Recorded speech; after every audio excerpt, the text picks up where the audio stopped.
Қайырлы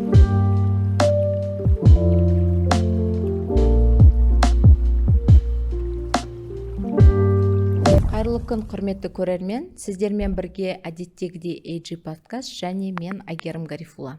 Біздің подкастымызда әр адамның басына түсетін мәселелерді, яғни ақша, байлық, рухани даму, қарым-қатынас сияқты тақырыптарды эксперттерді шақыра отырып, сіздермен бірге талқылайтын боламыз. Подкастымыздың соңында қозғалған тақырыпқа байланысты сіздердің сұрақтарыңыз қалмайтындай етіп ашатын боламыз. Бұл подкасттардың соңында иншаллах сіздерге берілетін сыйлық болады. Подкасты соңына дейін көріңіздер, ал біз бастаймыз.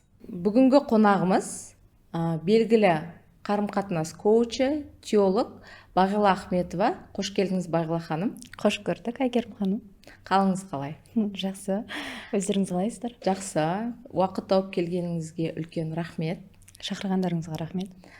Енді Бағила ханым, біздің көрермендерімізге өзіңізді бір таныстырып өтсеңіз, осы салаға қалай келдіңіз, не себептен келдіңіз? Әртүрлі проблемалар болды. Соларды шешу мақсатында біраз опыт жиналды десем де болады. Сол опыттарды сосын мен ислам шеңберінде айтқым келіп, теология оқуына түстім. Қазіргі таңда 250 шақты әйелге отношениясынан гармоничный отношение дейді ғой, күйеумен қарым-қатынасын жөндеуге кірістім, көмектестім.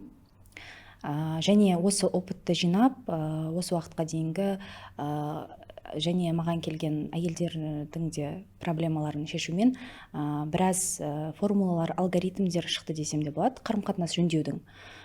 Солардың барлығын қосып, қазір больше чем жена деген менің атты еңбегім бар.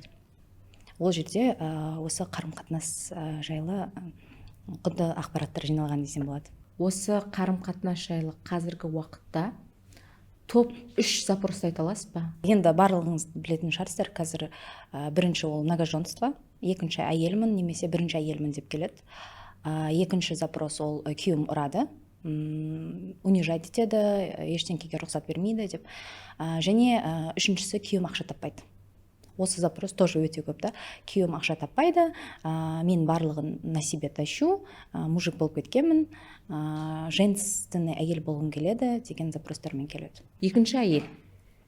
Осы нәрсенің, осы бір проблеманың түбірі қай жерде? Қай жерден шықты ол негізі? Мысалға кезінде ондай нәрселермен біз көп естімейтінбіз. Қазіргі таңда бұл енді екінің бірі деп айтпай қойын, көп әйелде болып жатқан проблемалардың бірі ғой. Яғни осы жерде бір түбірін айтсаңыз, яғни себебі, сол туралы айтып беріңізші. Негізі бұл айтқан үш запростың да түбі ол адам өз-өзін танымауға алып келеді, өзінің ішкі жан дүниесін білмеуге алып келеді. Ал егер нақты екінші әйелге тоқталатын болсақ, екінші әйел не үшін келеді? Бұл өмірде негізінде Аллахтың заңдылықтары бар. Мысалы, осыны істесең, артынан осындай сынақ келеді деген бар. Оны білмеген адам ойлауы мүмкін, менің басыма екінші әйел келді, потому что ол мен тағдырыма жазылды, немесе солай болу керек болды деп. На самом деле олай емес. Ол олай болды, потому что ол бірдеңкені дұрыс істеген жоқ. Но бұл жерде біз бірінші әйелді виноватый деп айтпаймыз. Негізінде әрқайсының өзінің правдасы бар. Но бұл жерде айтқым келгені, екінші әйел немесе измена келеді, когда бірінші әйел күйеуіне табынып кеткен кезде. Менің күйеуім, менің құдайым, азынан кешкен күйеуін ойлайды, өзін полностью ұмытып кеткен, өзінің ешқандай қалаушылықтарын білмейді, тек қана менің күйеуім не қалайды, менің күйеуім не істейді, соның обожателі болып, тек қана күйеуімен ғана өмір сүреді. Ол жақта өзінің құдайын танымаған және өзін танымаған әйелдер. Сол кезде Алла Тағала бізге әрқашан жақсылық сыйлағандықтан, жақсылық қалағандықтан, ол осы состояниедан әйелді шығарғысы келеді. Сен дұрыс бара жатқан жоқсың. Бұл жол емес сенің жолың. Өзіңе қайт, өзіңді таны деген мақсатпен екінші әйел жібереді. Отцепка дейді ғой. Отцепка жағынан жібереді. Бізде қоғамда қазір көп айтылатын бір мәселелердің бірі, бірінші өзіңді таны деп жатсыз, өзіңді қара деп жатсыз. Сонда бұл болып жатқан себептердің салдары еркектің нәпсісіне ма, жоқ все-таки әйел кінәлі ма бұл жерде? Бұл жерде негізінде кінәлі жоқ. егер кінәліні іздейтін болсақ, кінәлі всегда табылады.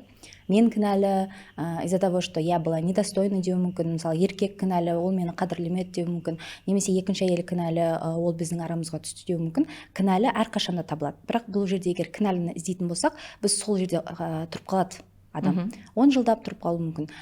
Сол үшін бұл жерде біз кінәліні іздемейміз. Кінәлі жоқ. Біз ешкімді кінәлай алмаймыз. Өйткені кінәлайтын, судить ететін ол тек қана Аллах. Сондықтан біз бұл жерде шешім іздейміз. Ал келді сенің басыңа. Это больно, я понимаю. Это больно, это неприятно. Потому что сен қанша жылдан бері доверяла, все делала мужу, и больно, и келді, бірақ енді дальше не істейсің? Ары қарай жертва рөлінде отырасың ба? Немесе бұның шешім іздеп, не үшін бұл маған келді? Мен қазір не істеу керекпін? И маған Алла тағала бұл жерде қандай сабақ үйреткісі келіп тұр? Деген сұрақ болса, ол шешімін табады. Ал күйеу жағынан алатын болсақ, оның да бір себебі болады. Болады ғой, бұл жерде у каждого есть своя правда. Мысалы, күйеу айтады, мен алдым, потому что менің әйелім мені уважать еткен жоқ, деуі мүмкін. Екінші әйел айтады, мен вынуждена болдым шығуға деп айтады. Бірінші әйел айтады, мені қадірлеген жоқ дейді. И каждыйның өзінің правдасы бар да, и каждый по-своему прав негізінде. Өзінің көзқарасымен прав. Бірақ бұл истина емес, бұл ақиқат емес. Ақиқат ол Аллахтың бізге деген осы ситуацияның үстінен қарағандағы ақиқат бар. Ол ақиқат, ол Құраннан алынып келетін ақиқат. Осы жерде ақиқатты қалай табады ол кісілер? Бұл жерде не үшін екінші әйелдің басына бұндай келді? Мысалы, не каждая женщина хочет быть второй женой, Ол с детства же, она же не мечтала, мен екінші әйел болып тигім келеді деген сияқты. Барлығы бірінші әйел болғысы келеді ғой. Бұл жерде оның да өзінің несі бар да, бірақ бұл не үшін оған келді? Бұл жерде түбірі айтамыз, өзіңе алып келеді, өзіңе алып келеді деп. Бірақ енді сұрақ туындайды, сонда мен не істеу керекпін? Бәрі айтады маған, бүкіл психологтар айтады, өзімен жұмыс істе дейді, ал өзімен жұмыс істе деген не ол сонда? Түсінбейді. Осы жерде менің өмірімде негізгі бұл ненің барлығы болған, бұл проблемалар болған. Себебі мен әйелдерді түсінбейтін едім, егер менің басыма келмесе. Мен оларды бір сөйлемнен ақ уже түсініп қоямын да, қандай проблема ода, и ол проблеманың шешімі қандай екен. Мен ол әйелдерді түсінбейтін едім, егер менің басымнан ол өтпесе. Сондықтан менің каждый ситуация басымнан өтіп жатқан кезде бір нем шығып тұрды. Мысалға, күйеумен бір измена болды ма, одан кейін менің успокоение атты курсым шықты. Бұл жерде не себепті ол болды? Мен сол кезде шешімін табып, шешімін шешіп, осы еңбегімді жазған болатын. Бізде бірінші әйелміз ғой. Мен мысалға бүйтіп айтуым мүмкін да, күйеуім енді екінші әйел алатын болса, мен ата-анасына барлығын жасадым, ата-анасына қарадым, әулетке келін болдым, бала десе туып бердім, отынан кіріп күлінен шықтым, бүкіл жағдайды жасадым, бәрін істедім. Бірақ все бәрі бірде ассалям алейкум деп екінші ханыммен келіп тұр. Обидно, обидно ғой былайша қарасаңыз, сен әйел болып барлық нәрсені жасайсың. Үйде отыр десе де үйде отырасың да, тамағыңды да жасайсың, тағы да басқа жасайсың. Енді осы жерде енді былай қарасаңыз әділетсіздік қой ол, маған қараған жағы. Бұл жерде сұрақ қою керек. Біріншіден, сіз кім үшін жасадыңыз оны? Не үшін жасадыңыз? Мысалға, күйеуіңіздің ата-анасына жағындыңыз, күйеуіңізге жағындыңыз, барлығын сіз не үшін жасадыңыз деген сұрақ болу керек. Бұл жерде әйелдер көбінесе не үшін жасайды? Хочу казаться хорошей. Жақсы келін болуға тырысып, демек өзіңіз үшін. Демек өзіңіз үшін жасайсыз. Сіз ата-анасы үшін емес, күйеуіңіз үшін емес, жақсы болу үшін жасайсыз да, түбірі өзіңіз үшін жасайсыз. Ол біріншіден. Екіншіден, Алла тағала не үшін жаратты? Сені барлығына обслуживать ету үшін жаратты ма, немесе барлығына жағыну үшін жаратты ма, немесе барлығына өзіңнің жақсы екенін дәлелдеу үшін жаратты ма? Алла тағала негізі әйел адамды успокоение үшін жаратты. Күйеуінің успокоениесі болу үшін ғана жаратты. Ол айтылған Құранда, ваши жены из вас были созданы для вашего успокоения деп ше. Успокоение үшін. Бірақ бұл жерде успокоение тақырыбын көп әйелдер түсінбейді. Маған былай айтады, как это быть успокоением для своего мужа дейді. Сонда мен ол жұмыстан жынданып келген кезде оған успокойся, успокойся деп отыр керекпін ба дейді. На самом деле олай емес. Успокоение деген әйел адам өзінің состояниясымен успокоение береді. Егер күйеуіңіз жұмыстан келген кезде сен оны жынданып немесе оған претензияң жиналып қалған, ішіңде көп претензия тұр да, бірақ сен бүйтіп натягиваешь улыбку, типа өтірік улыбкаңды и сөйтіп қарсы алып алсаң, ол бәрін чувствует. Он все чувствует, и ол сенің жаныңа келеді и раздраженный болады. А если сен шынымен де күйеуіңе доверять еткен, оны жақсы көретін, оны түсінетін, оны қабылдаған, толықтай қабылдаған, оған претензияң, ешқандай претензияң жоқ. Осындай халде қарсы алсаң, ол келеді и сенің жанынан, сен сөйлемей қойсаң да болады, ештеңе істемей қойсаң да болады, ол сенің жаныңнан осы тыныштықты табады.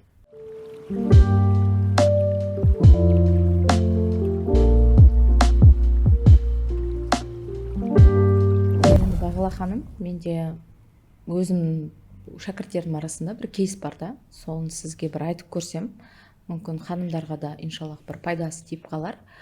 Ханым 2 баласы бар, тұрмыста бір 7-8 жыл болған екен. Бірақ күйеуі екеуі бір бизнес жасайды. Сол бизнеста күйеуі бір ханыммен измена жасайды. И шын мәнінде сол күйеу енді 2 әйел ортасында. Не өзінің ханымынан кете алмайды, не жаңағы екінші ханымды екінші әйелі қылып та ала алмайды, бірақ тастай да алмайды. Осы жағдайда қалай шешеді мысалға осы мәселені? Қай жерде түбірі кетіп қалды, қай жерде қате кетіп қалды, кімде қате кетіп қалды дегендей. Бағана айтқандай, екінші әйелді айттық қой, не үшін оған екінші әйел келеді деген сияқты. Бұл жерде измена тоже похоже. Біріншіден запрос болуы мүмкін, она сама себе изменяет деген. Она сама себе изменяет, ол қай жағынан өзін ұмытып кеткен, өзінің қалаушылықтарын ұмытып кеткен, кім екенін ұмытып кеткен, өзіне мүлдем көңіл бөлмейді, өзін мүлдем танымайды, өзіне предательство жасап жүрді, былай айтқанда. Екіншіден күйеуіне табынып кеткен. Оған отцепка. Жүрегінде бірінші орында всегда тұру керек кім? Аллах. Аллах тұру үшін сен бірінші өзің тұру керексің. Өйткені өзіңді тану керексің да. Бар ғой, бағана айттым ғой, сенмен Аллахтың связи өте қатты байланыста. Сен Аллахты жақсы көрсең, өзің жақсы көресің, Аллахты сенетсең, өзің сенетесің деген сияқты. Сол үшін бұл жерде бірінші орынға егер өзіңді ұмытып кетіп күйеуіңді қойып қойсаң, бұл жерде опять же эгоға кетіп қалуы мүмкін да. Сонда мен лично границам деген жоқ, біз олай айтпаймыз. Бұл жерде өзіңді тану, өзің арқылы Аллахты тану дейміз. Сол үшін бірінші орынға егер әйел адамда күйеу кетіп қалса, онда ол жерде отцепка ретінде либо измена болады, екінші әйел келеді. Немесе басқа әйел келеді, үшінші адам келеді. Иногда ол үшінші адам мамасы болып қалуы мүмкін. Енесі болып қалуы мүмкін. Біреулер айтады ғой, мысалы, мен енем қызғанады менен деп ше. Это же ненормально на самом деле. Как это? Мамаң сенің күйеуіңді сенен қызғанады да? Это как да? Бұл жерде тоже сондай. Демек сен күйеуіңді иемденіп алғансың. Ол менікі ғана деп алғансың. Ол біріншіден сенікі емес, ол біріншіден Аллахтікі. Ол сенің күйеуің осы өмірде сенің путнигің. Алла тағала оны сені күйеу ретінде берді. Бірақ оны саған Аллах берді күйеу ретінде. Ал сен оны менікі ғана, маған ғана тиесілі болу керек, менің ғана сөзімді сөйлеу керек, менің собственностім деп алсаң, ол жерде Алла тағала отцепка ретінде бір әйелді жібереді. Либо ол мамасы болады, либо ол басқа бір әйел болады, левый әйел, немесе ол екінші әйел болады, мысалы егер ол намаз оқитын адам болса, сол үшін отцепка ретінде келеді бұл жерде. Яғни шынымен де әйел өзін ұмытып кеткен, осы жерде. Ханымдар, сіздерде осындай жағдай болса, жақсылап Бағила ханым тыңдап алыңыздар. Өздеріңізді ұмытып кетсеңіздер, күйеулеріңізді Аллахтың орнына қойып қойсаңыздар, жаңағы айтқаныңыздай иемденсеңіздер, онда шынымен де ене араласады қарым-қатынасқа, официально бір екінші әйел болып келеді, болмаса неофициально бір ханым пайда болады. Бұл жерде білесіз ба, кейбіреулер айтады да, вот мен өзіме қарау керекпін, мен саған көп көңіл бөліп кеткенмін, мен саған табынып кеткенмін деп от крайности кетіп қалады да. Осы айтасың да, одан кейін ол әйелдер не істейді, барады да, күйеулеріне правасын качать ете бастайды. Мен ештеңе істемеймін, потому что мен өзімді ойлау керекпін деген сияқты. Бұл жерде бұл дұрыс емес. Бұл жерде өзіңмен жұмыс істеу. Бағана айттым ғой, сен өзіңді сыйласаң ғана сен біреуді сыйлау не екенін білесің. Өзіңді жақсы көрсең ғана сен біреуді жақсы көру не екенін білесің. Ал бұл жерде через эго не надо, нәпсі арқылы менің границам бұл, сен мені бағаламайсың, мен өзімді бағалаймын, на деп қуып кетудің тоже керек жоқ. Золотая середина керек та бұл жерде. От крайности в крайности не надо убегать. Бізде сондай ғой, либо ол жертва болып үйінде полностью күйеуіне табынып кеткен әйел, немесе күйеуін вообще унижать етіп ешқандай неге орынға қоймайды да, өздері көбінесе қазір ақша тауып кеткен, карьерамен кеткен әйелдер бар ғой, олардың күйеулері жұмыс істемей қалады. Ол екінші крайностьқа кетіп қалады да. Негізінде ортада экологичный способ бар да, а ол осылай екі крайностьта жүгіріп жүреді. Осы жерде білім алу керек дейсіз ғой. Араша, жаңа екінші крайностьтың жайлы айтайыншы. Күйеуім ақша таппайды, мен көп табам, үйде отырады, я болмаса такси болып жұмыс жасайды, бірақ все равно ақша таппаса да мені төмпештейді, ұрады, әйтеуір мені бір қадірімді білмейді дейді, ақша тапқанымның қадірін білмейді дейді. Осы ханымдарға не айтасыз? Бұны бірнеше жағынан қарастырайық қазір. Бірінші, бағана айттыңыз ғой, мені төмпештейді, мені қадірлемейді, ақша тапқанымды қадірлемейді. Бұл сөздің артында уже жатыр да. Демек, сен ақшаны ол қадірлеу үшін жасап жатсың да. Демек, сен доказывать ету үшін күйеуіңе доказать, что ты типа кормилица, что ты кто-то есть. Сол үшін жасап жатқансың, иә? Бірінші жағдай. Екінші жағдай, оған сұрақ қою керек. Ал егер менің күйеуім көп ақша табатын болса, ал мен аз ақша табатын болсам, не болады? Что будет не так деген сұрақ болу керек. Обычно бұндай елдерде былай шығады. Менің күйеуім көп тауып кетсе, мен өзімді төмен сезініп қаламын. Немесе мен күйеуіме ақша сұрау керек болады, мен күйеуіме ақша сұраған, это мое унижение болады. Екінші әйел алады. Иә, немесе изменять етіп кету мүмкін, екінші әйел алып кету мүмкін. Немесе күйеуім көп ақша тауса, ол құтырып кетеді. И мен жайымда қалам деп, сонда көп нелепый установкалар болады. Сол үшін бұл жерде сол установкаларды ақтарып көру керек. Ол негізінде ол әйел ақша арқылы, власть арқылы она хочет управлять. И ей на самом деле не нужен мужчина, который зарабатывает. Егер зарабатывать ететін күйеу болса, ол она вынуждена быть покорной.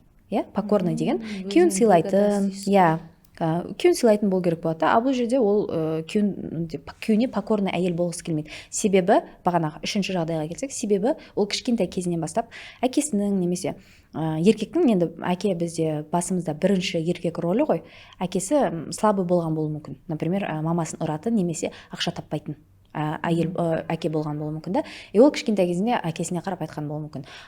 Демек, еркектер слабые они. Сол үшін ол еркектерді уважать етпейді. Өйткені образ в голове слабый еркек болып қалғанда, и еркектердің бәрі слабый деп ойлайды да ол әйел. Но айту мүмкін, жоқ, мен папам слабый болмаған, он мужественный болған деп айту мүмкін онда әйелдерші. Бірақ егер сұрақ қойсан, допустим, сенің подружкаң бар, и сенің подружкаңды күйеуі ұрады. Как ты думаешь, сенің көзіңше сол күйеуі, подружкаң күйеуі, он сильный, он мужик десең, нет, ол әйелін ұратын адам, он слабый мужик деп айтады, явно ше. И осы кезде демек, значит, сенің папаң тоже слабый болған ғой деп сұрақ қоясың да ол әйелге. Сол кезде ол әйел айтады, в принципе, да, дейді да. Сонда ол өзінің әкесіне мамасының көз қарасымен қараған болып қалуы мүмкін да. И бұл жерде ол сонда ой түйген. Все мужики слабый деп. А бұл ойдың артында негізінде Аллахқа претензия тұр ғой. Аллахым, сен неге еркектерді слабый етіп жараттың? Сенің производствоң не то деген не тұр да. Олар ауызбен айтпауы мүмкін, бірақ андай миында тұру мүмкін да. Мысалға, бізге бір су ішіп жатамыз да, судың дәмі ұнамаса, біз производительный іздейміз ғой. Например, нас производитель шығарды, какой у них этот бастығы қайда қарап отыр деп біз не қыламыз ғой. Сол сияқты еркектерді де немесе күйеуіңе претензия айтып жатсаң, бір жері ұнамай жатса, не жатса, на самом деле оның түбірінде сенде претензия Аллахқа болып тұр да. Аллах это хочет убрать. Сол үшін ары қарайда оған слабый еркектер жолығады.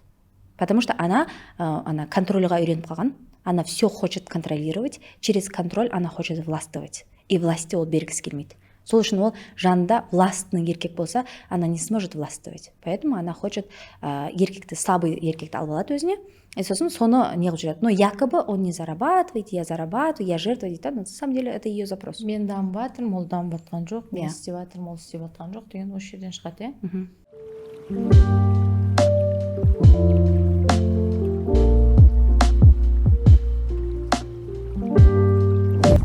күйеуім ұрды дейді. Енді біздің қоғамда шынымен қазір өте көп жағдайлар орын алып жатыр ғой. Ол дұрыс емес қой, шыны керек. Ешқандай адамды ұруға, зұлымдық жасауға болмайды. Ол жазылған, айтылған. Осы жерде түбірін емес, не жасау керек осындай кезде әйелдер? Ұрылды. сондай жағдай болып қалды, не істейді? Негізінде бізде көбісі ойлайды, әйел адам исламда ана униженная, немесе ол екінші рөлде деп ойлайды. Негізінде олай емес. Негізінде Алла тағала әйелді өте қатты қорғап қойған. Әйелді 4 махраммен қорғап қойған да. Ол әкесі, ағасы, немесе дядялары, одан кейін күйеуі, сосын баласы. Неге, мысалы, біреулер айтуы мүмкін да, бір әйелдер айтуы мүмкін, сонда мен өзім самостоятельно бола алмаймын ба деп. Жоқ, ол мақсатында емес. Әйел қиналмасын, даже өзінің пропитаниясын табуды да қиналмасын, ойламасын, ол өзінің защищенный екенін чувствовать етсін, ол нәзік, өте нәзік жан деп. Сол мақсатта әйел адамды бірнеше махраммен қорғап қойғанда, унижать ету мақсатында емес. Сол үшін Алла тағала әйелді самый последний, енді махшарда самый последний допросить еткісі келетін ол әйел адам, потому что оның алдында оған 4 еркек жауап береді. Сен оның тамағына, азығына, киіміне, бәріне. Әйел адам ол бақытты болып өзінің сол успокоение беріп жүру керек та негізінде. Сондықтан бұл жаққа әйелге ұру немесе оның правасын исламда қорғамады деген ол өтірік нәрсе. Негізінде өте қатты қорғалған. Как раз таки исламда өте қатты қорғалған әйелдің мәселесі. Бірақ бізде көбінесе, енді біз жас кезімізде әсіресе қазақ отбасыларда көп үйреніп қалғанда, что ұру это нормально. Мысалы, мамаларымызды ұрып өсті да, это нормально. Үйге қайтып келсем, ұят болады дегенше. Бұл жақта енді мен ешкімге үйге қайтып кел деп жатқан жоқпын. Но ашайық деп жатырмыз да теманы.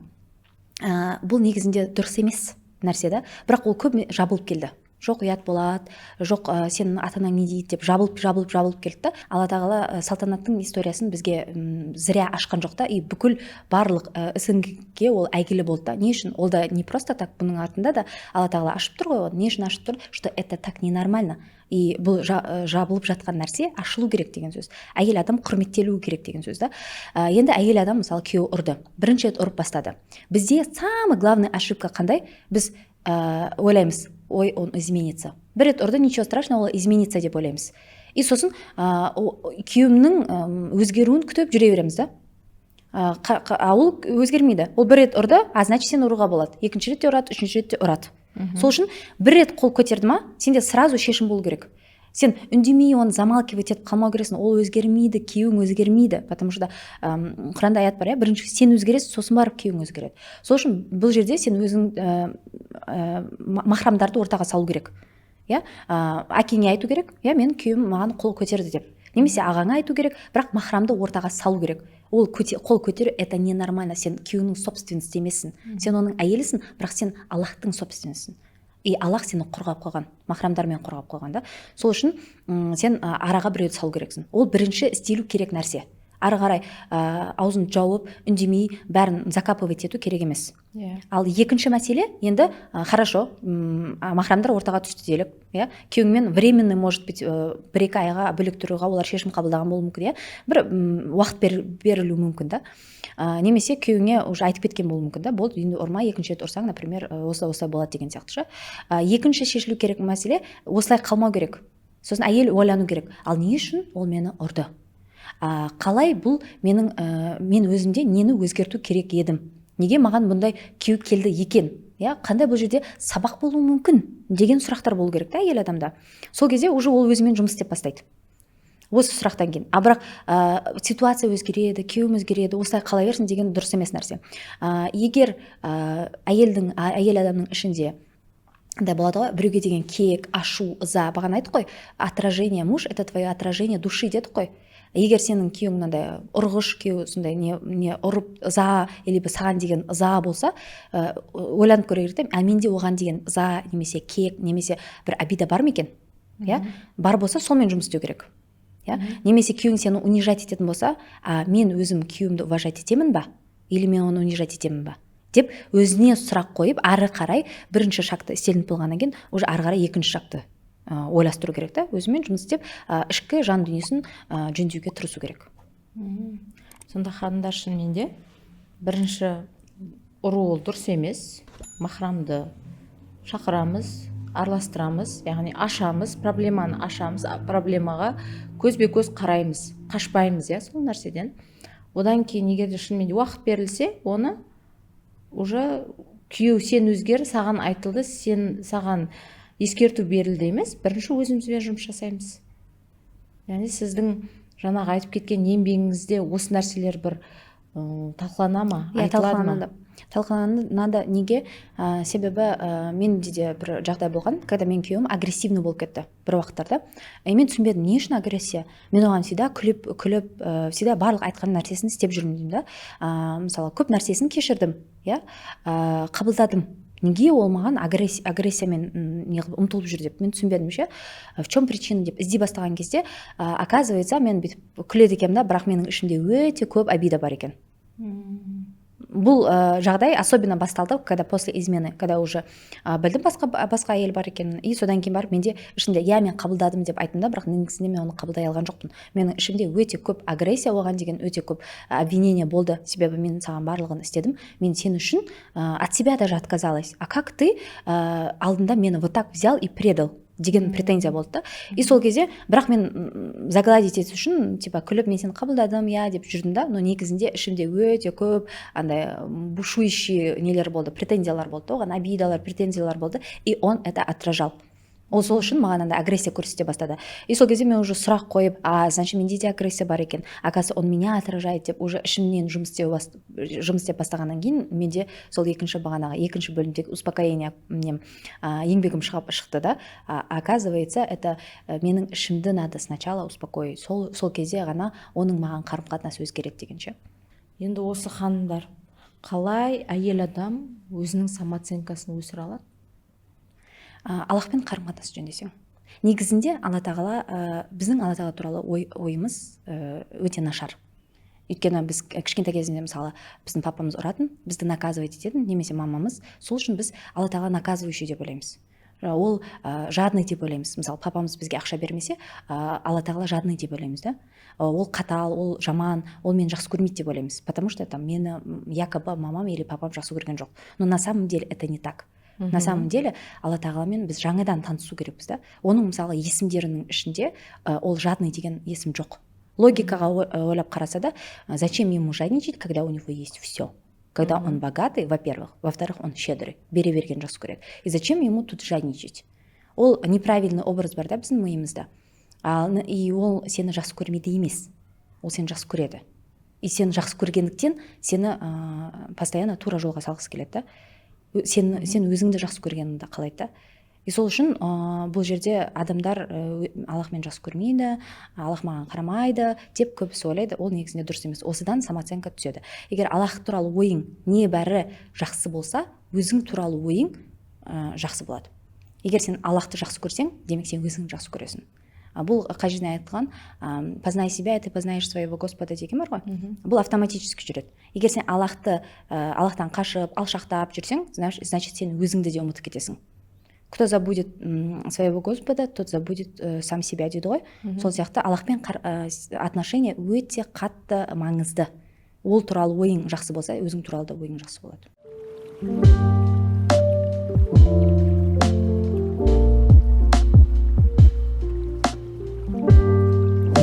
Ханым, енді сіздің айтқан жаңағы курсыңыз бар ғой, больше чем жена деген. Осы курсыңыздың ішінен осындай проблемасы бар ханымдар өздерінің сұрақтарына жауап таба ала ма? Әрине, бұл жерде айтылған тақырыптың барлығы негізі ол жерде бар. Қайдан шықты? Бұны мен айттым ғой бағанағыдай опытымнан жинап барлық отношенияға қатысты маған келетін сұрақтарды барлығын жинап осы жерге сыйғыздым да. Бұл өте үлкен еңбек, бағасы 20 мың теңге ғана болса да, ішінде 20 миллиондық білімдер бар десем, көп айтпаймын. Себебі бұл жақта самооценкадан бастап, адам бағана айтты ғой, самооценканы қалай жөндейміз, және екінші ол женственность, қазіргі бізді мазалап жүрген. Көбісі ойлайды, женственность ол қандай десе, ой, майысып қалған қызды көреді, сылып қалған қызды көреді, сол мен сондай болу керекпін деп ойлайды. На самом деле олай емес. На самом деле женственность деген ол сенің өзіңнің настоящий қалпың. Сен қандайсың, сол сенің искренностің, сенің женственностің. Мысалы, біреулер болуы мүмкін грубый, ірі денелі да, бірақ олар настоящий болса, бір сүйкімділігімен тартады, байқайсыз ба? Ол оның женственности да. Сол үшін женственность тақырыбында сосын любовь к себе бағанағы айтқандай, өз-өзіңді жақсы көру, ол маңызды. Бұл бірінші бөлімі. Екінші бөлімде не туралы айтылған, ол бағанағы айтқанда успокоение. Күйеуіңе успокоение беру үшін бірінші сен өзің успокоение табу керексің. Мысалы, біреулер ойлайды, сонда мені Алла тағала мені күйеуім үшін жаратты, сонда мен күйеуімнің құлымын ба деп ше, мен күйеуіме угождать ету керекпін ба постоянно деп ше, өзімше деп дейтін ханымдар болады. Негізінде олай емес. Негізінде түбірінде қарасаң, сен успокоение бере алмайсың, пока сен өзің успокоение таппағанша. Сен күйеуіңді бақытты қыла алмайсың, пока өзің бақытты болмағанша. Демек, Алла тағала айтып тұр, сен бірінші өзің бақытты бол, сосын сен сол бақытпен бөлісе аласың. Егер сен өзің бақытты болмасаң, сен қалай бөлісесің ол бақытпен? Бірінші сен өзіңді жақсы көр, сосын сенде өзіңді жақсы көретін таблетка болады. Білесің ол не екен. Сондықтан сен біреудің чувствосын ойлай аласың. Біреу күйеуінің чувствосын ойлай аласың. Келінді түскен кезде әулетті бақытты қыл дейді ғой. Уже все, миссия ол кісіде. Ол бақытты қыла алмайды ғой. Себебі мысалға мен егер өзім жақсы көрмесем, мен ішімде жақсы көру деген не? Біреулер айтады, мысалы мен крем жақсам, өзіме қарасам, өзіме көйлек алам, я себе позволяю, мен оны жақсы көремін дейді. Негізінде олай емес, ол екінші тарап. Бірінші тарап өзін жақсы көретін әйел өзінің ішіне андай обида, это же неприятные чувства. Мысалы, біреуге жынданасың, и ішіңде жаман чувство болады ғой, и сен сол обиданы сақтап жүресің да. Сонда сен ішіңнің өзіңде өзіңнің жаныңды жақсы көрмейсің ғой сонда. Сен жаныңа позволяешь быть этим чувством. Сонда обижаться етіп жүруге позволяешь. Ішіңе, мысалы, злиться етуге позволяешь. Это же неприятно тебе, но все равно сен сол чувстволармен жылдап өмір сүресің да. Ол өзің жақсы көруге жатпайды. И значит, сен өзіңді аямайсың, өзің жақсы көрмейсің. Демек, сен басқа біреуге де солай больно істей аласың. Мысалы, күйеуіңе оған ауыратын обидный сөздерді айта аласың. Потому что сен өзіңнің наплевала на свою душу, грубо говоря, и сен күйеуіңде душасын, ну, я же страдаю, типа, ты тоже страдаешь, что тут такого, я же терплю, деген сияқты позиция болады да. Ал егер сен өзіңнің душаңды лелеять етіп, всегда андай благодарность, позитивный, счастье чувстволармен, любовь чувстволармен жүретін болсаң, я, мысалы, нет, я не буду обижаться, потому что я не хочу обижаться. Сондай чувствода болсаң, сен күйеуіңнің де ішкі жан дүниесін ойлап тұрасың. Қазір мен айтсам, ему будет больно, а если ему будет больно, это будет ему неприятно деп ше. Сол үшін біз ойлаймыз да, мен күйеуім жақсы көремін, мен оған бәрін істеймін дейсің да. Қалай сен жақсы көресің, егер сен ол жақсы көру деген не екенін білмейсің? Что такое любовь, ты даже не знаешь. Осы жерде осы бірінші бөлімінде осы любовь к себе туралы айтылған. Екіншісі бағанағы успокоение дедік, я успокоение табу үшін сен бірінші өзің успокоение тапқан болу керексің. Осы жайлы айтылған. Ол успокоить свою душу бағана айтқандай. Үшінші бөлімде енді біз душамызды жөндедік, өзімізді жақсы көрдік, самооценкамызды көтердік, я. Енді біз оны бөлісе аламыз, басқалармен бөлісе аламыз. Осы жайлы айтылады да, енді сыртымыздағы фантикқа көшсек болады. Конфетканың ішін жөндеп алдық та, енді сыртындағы оберткасына көшсек болады. Ол оберткасы деген ол күйеуіңді қалай встречать ету керек, күйеуіңмен қалай сөйлесу керек, күйеуіңнен қалай, например, біреулер подарка сұрауға ұялады, қысылады да. На самом деле он ұялудың ешқандай несі жоқ, потому что біз әйеліміз ғой, біз сонымен бақыттымыз да. Балаға жетуші. Сонда үйретесіз ба? Оның да әдебі болады да. Ақша сұрауды үйретесіз ба? Ақша сұрауды да үйретеді ол жақтар ше. Өйткені оның да әдебі бар да. Мысалы, сен келіп ты мне должен, давай дейтін болсаң, мысалы, маған да әйелдер айтады да, мен вот бер деп айтам, ол маған бермейді, мен 20 мың сұраймын, ол маған 5 мың береді дейді да. Бұл жерде оның да әдебі бар да. Сен сұраған кезде сен ожидать етпей сұра. Сен сұраған кезде ты должен деген мақсатпен сұрама. Сен берші деп еркелеп сұрау керек та ол жерде. Ол жерде де ол туралы айтылады да. Қалай сұрау керек, қалай күйеуіңді қарсы алу керек, қалай олмен сөйлесу керек деген сияқты уже сыртқы нәрселермен өзіңді күту деген сияқты үшінші бөлімі осыдан тұрады.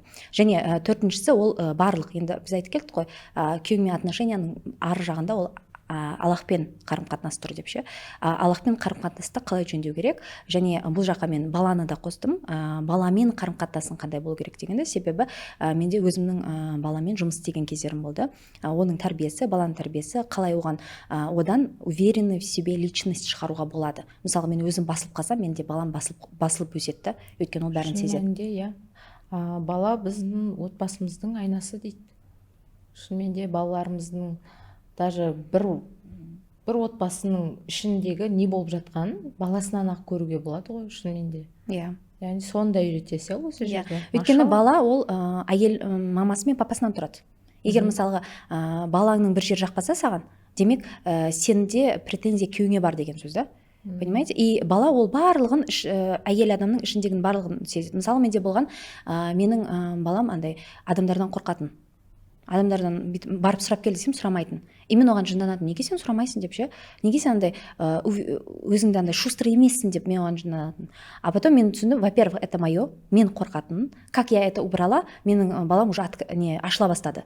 Біріншіден, екіншіден мен түсіндім, что мысалы біз бәріміз ойлаймыз да, бала деген андай шустрый болу керек, сөйлеп қалған болу керек, солай болса ол көп нәрсені достигнет деп ойлаймыз да. На самом деле олай емес екен. Біз барлығын бір стандартқа тыққымыз келеді да. Алла тағала әр адамды по-своему ерекше қылып жаратқан да. Я оны салмақты қылып жаратқан, я оны аз сөйлейтін қылып жаратқан, бірақ осы оның плюсы да. Ал мен оны басқалар сияқты болуға тырысқыздым да. Осыдан кейін мен өзім баламды как есть қабылдауды үйрендім. Сол сияқты бұл жерге осы курсқа воспитание детей тоже қостым. Және бесіншісі, ол самое главное, ол незамужнилар. Өйткені көп келеді. Мен де сұрайын деп жатыр едім. Енді күйеуге тигендердің проблемасын шештік, күйеуге тимегендер ше, тие алмай жүргендер ше, ажырасып кетіп все дейтін кісілер ше. Мысалы 2 бала, 3 бала, 4, 5 енді. Аллахтан шынымен де қаншама ханымдар бар, бір күйеуден кейін ойлайды, все, мен енді ешкім алмайды, мен енді ешкімге керек емеспін, балаларымды кім қабылдайды менің. Значит, осы жерде де мынандай инсайт келіп тұр да, значит, сіз өзіңіздің балаңызды қабылдасаңыз, сіздің қасыңыздағы ер адамды балаңызды қабылдайды. Иә. Ол менің отражением ғой күйеуім. Бұл жерде көбінесе ажырасқаннан кейін самооценка түсіп қалады. Екінші рет мені баламен алмайды деп ойлайды, алмайды, мен кімге керекпін деп ойлайды. Сол үшін көбісі ладно, онда екінші әйел болып тисем болады деген ойларда кетеді. Ол бірінші жағдай. Екінші жағдай, возрастте болады, мысалы күйеуге шықпаған 30-35-те әйелдер, бірақ тұрмысқа шықпаған әлі. Неге шықпаған? Себебі олардың көзінше еркектер слабый. Олар әкесі слабый болған, сол үшін олардан подсознательный уровень, сознательный емес. Ол әйел айтуы мүмкін, нет, мен сенем, еркектер, негізі нағыз еркектер бар екеніне сенем деп ойлауы мүмкін. Бірақ егер шынымен де өзіне сұрақ қоятын болса, олар ойлайды, да, это есть где-то там идеальный мужчина, но ол маған не подойдет. Немесе ол менің өміріме кездеспейді, мен оған сенбеймін деген установка тұр да бұл жерде. Ол бірінші мәселесі. Екінші мәселесі, маған жақсы жігіт кездесу үшін мен не істеу керекпін деген сұрақ болады да. Мен жақсы жігітті хочу. Бұл жерде тоже айтылған, ол жерде сен, если ты хочешь, например, щедрого, щедрый күйеуді қаласаң, онда сен өзіңнен сол щедрості развивать ету керексің. Потому что аят бар, сабырлы әйелдер сабырлы еркектермен, праведный әйелдер праведный еркектермен. И скверные женщины со скверными мужьями деген бар да. Бұл аятты егер ашатын болсақ, сен қандайсың, саған тура өзіңнің копияң келеді. Один в один копияң келеді. И бұл жерде логически, опять же, если ты хочешь мужчину, мысалы, жақсы көретін, сені ойлайтын, сені бақытты қылғысы келетін еркекті қалайтын болсаң, демек сен де сондай беруші тараптан болу керексің. Ал мен өзімнің одиночеством жақын келеді. Я хочу, чтобы кто-то меня обеспечивал, я устала сама работать. Нет, я хочу замуж, потому что маған ата-анам, родственниктарым барлығы уже тұрмысқа шық деп жатыр. Надо. Из-за просто надо. Либо жанында біреу болу керек, күйеуі шықты деген атақ болу керек. Лишь бы сондай болса, значит, саған да сондай еркек керек. Это же неприятно, когда саған күйеу сені жақсы көргенден сен үшін келмейді, а просто андай лишь бы закрыть из-за того, что надо болатын еркек. Ты же тоже этого не хочешь. Шынымен де ғой, қазіргі таңда енді көп жас ханымдармен де жұмыс жасаймыз ғой, қыздармен. Сол кезде оқуға не үшін келдің, не үшін бұл потенциалыңды ашқың келеді десе, былай айтады да, енді мен өзіме қалайтын бір жігітті хочу, сол үшін развиваться етіп жатырмын деген кезде, қазіргі жастар не деген шустрый дегенсің ғой. Сол ғой. Шынымен ғой. Бізде ондай жоқтың. Деп шыға беретініз, а? Шық дейді, болды ма, все, подойдет па, подойдет, болды. Яғни сол сияқты. Но мынандай да бар ғой, ештеңе жасамайды, бірақ все равно еркекке деген списогі осындай ғой. Иә. Шынымен ше. Сол кезде мен ойландым, сол кезде мен айтқан бар да, қаншама жазып шығыңызшы дедім, қандай качествода еркек болған қалайсыз? Жазып шықты, бір 30-дан астам шарт бар да ханымда. Енді өзіңізде қандай качестволар бар десе, 7-ден бітіп қалған ғой ханымда. Я говорю, енді осындай 30 качествосы бар, мен 7-мен сәйкес келмейді ғой. Яғни шынымен де күйеуге шығара алдым да, осындай білім алып дайындалу керек. Иә. Чтобы сенің ары қарайдағы өміріңде осы нәрселер жұмыс жасап тұру үшін. Жаңа сіз айтқанда, бірінші өзіңмен жұмыс жасайсың. Жаңа ішіндегі конфет, әдемі шоколадный конфетка болсаңыз, ішіндегі бүкіл жаңа нелермен, салынатын заттармен барлығымен жұмыс жасап сосын сыртымен, сосын барып можно, сонда. Иә, ал біреулер ойлайды, мен қазір әдемі, я выгляжу, красиво одета и все деп. Ішіндегі конфетка шіріп жатса, это кому приятно? Алады да, и поэтому басталады тұрмысқа шыққаннан кейін тұрмысқа ожиданиямен шығып алады бірінші. Мен қазір күйеуім бақытты қылады, ол менің одиночеством жабады, потребительский отношение, ол маған береді деп шығып алады. Соответственно, оған да сондай ниетпен келеді, потому что Алла тағала әділ ғой. Мен алам деп барсаң, саған берем деген жігіт келмейді ғой. Ол да сондай тараппен келеді. Мен қазір өзімнің одиночеством жабам, либо бір потребностьтарымды я закрою ею деп ойлайды да. И екеуі алады да, и басталады осы жерде қырылыс басталады. И сосын екеуі ажырасып кетіп жатады. Потому что она вышла замуж не для того, чтобы бұл семьяны сақтап қалу үшін, олмен бірге до конца бірге қартайып, жұмаққа бірге кіру үшін шыққан жоқ. Ол әйел лишь бы қазіргі потребностьтарын жабу үшін. Даже еще больше айтам, әйелдер бүйтеді, маған хочется романтики, поэтому я хочу замуж дейді. Просто менің өмірімде что-то слишком скучно стало, хочу добавить какую-то изюминку в виде мужа. И поэтому маған сондай романтический состояние жетіспей жүр дейді. Изюминкалар қандай болып кететінін өздері түсінбей қалады. И сосын алады да, бір айдан кейін ажырасып кетеді. Сол үшін бұларды болдырмау үшін негізінде дайындалып шығуға да болады. Немесе уже жена болсаң, сен әйел болсаң, сен ары қарай да өзіңмен жұмыс істеп, бұлардың барлығын өзгертуге болады. Отношенияңды барлығын дұрыс қалыпқа келтіруге болады өзіңмен жұмыс істеу арқылы. Осы жерде осының барлығын топтап мен өзімнің больше чем жена атты еңбегімде айттым. Бағана айтқандай, ол 5 бөлімнен тұрады дедім ғой. Оның әрқайсысының ішінде 10 шақты аудиозаписпен айтылған. И ол аудиозапистер андай ұзақ, просто сумен толтырып тастамағанда, тек қана инсайттар, бүгінгі айтылған сияқты алгоритм, формула инсайттармен ғана айтылғанда. Сол үшін бұны мен 20 мың теңгеге деп не үшін істедім? Өйткені қазір бізде қазақ қоғамында өте көп отношениямен страдать етеді. Өте көп. Мен көрмедім, өте сирек, когда бір әйел отношениясымен жұмыс істеп, нормально болып жүрген әйелдер өте аз. Көбінесе олар білімсіздіктен отношениясы разводқа кетіп жатады, быт-шыт болып жатады, немесе баласынан солдат тәрбиелеп жатады да, көп әйелдер. Сол үшін мен осы подкастты көрген әр ханымға осыны естірткім келді, осыны білдіргім келді да. Негізінде бұның каждыйын алып қарасаң, бұл жерде кем дегенде 500 мың теңгелік курс. Не үшін мен 20 мыңнан жасадым? Себебі әр әйел осы білімдерді алып, өзінің отношениясын жөндеп, қазіргі статистикамен күресте деген мақсатымен жасалған болатын. Даже бәрін жасамаса да ішіндегіні, хотя бы бір базасын түсінеді ғой. Өзін түсіне бастайды. Қай жерде қателік шықты, қай жерде жұмыс жасау керек. Күйеуіне деген басқа көзқараспен шынымен де қарай бастайды. Өзін шынымен сізде, менде қарым-қатынаста проблема болғасын психологияға келгенбіз ғой. Сол үшін де осындай білім алу арқылы да өзіңді тани бастайсың. Өзіңді тани бастағаннан кейін сенің қасыңда күйеуіңмен шаруаң да болмай қалады. Ол ангел болып көрініп қалады өзіңді тани бастағанда. Сол үшін де ханымдар, осы подкастты көріп отқан ханымдарға, қыздарға, күйеуге шығам деп жүрген, енді тағдырын жазғанымен айырылысып кеткен ханымдарға да шынымен де керемет мүмкіндік деп ойлаймын. 20 мың теңгеге бір өміріңізді өзгертіп алатындай керемет дүние. Машаллах. Себебі менде қанша кейстер бар. Осылай әрқайсын біз эксперимент жасап көрдік. Каждый знание, каждый формула қайсыған келетіне. И өте көп отзыв бар негізінде. Ажырасайын деп жатқан кезде қосылған, немесе жүректері тыныштық тапқан, немесе күйеуі одан ары жақсы көріп бастап, мысалы бұрын ақша бермей жүрген болса, көбірек ақша беріп жүрген, уже әйел өзіне интересно бола бастаған сайын, Алла тағала күйеуінің жүрегін оған қарай бұрып қояды. Ол бізде Юсуф алейхиссалам мен Зулейха анамыздың отношениясы негізі ол айтылған. Бұл история неде де курста да айтылған негізінде. Осы жерден біз пример ала аламыз. Өзіңмен жұмыс істеген сайын, Аллахқа жақындаған сайын, сенің күйеуіңнің жүрегі саған жақын болып тұрады. Енді Бағила ханымның еңбегі больше чем женаны алу үшін өздеріңіз жаңағы тыңдағандарыңыздай 5 бөлімнен тұрады. Ол жерде тек қана теория берілмейді, практика, формула, қалай жасау керек, қалай жұмыс жасайсыз, өзіңізбен жұмыс жасайсыз, көзқарасыңызды өзгертетіндей керемет бір еңбек. Соны алу үшін астыда мен сіздерге ссылка тастап кетем. Бағасы небәрі 20 мың теңге.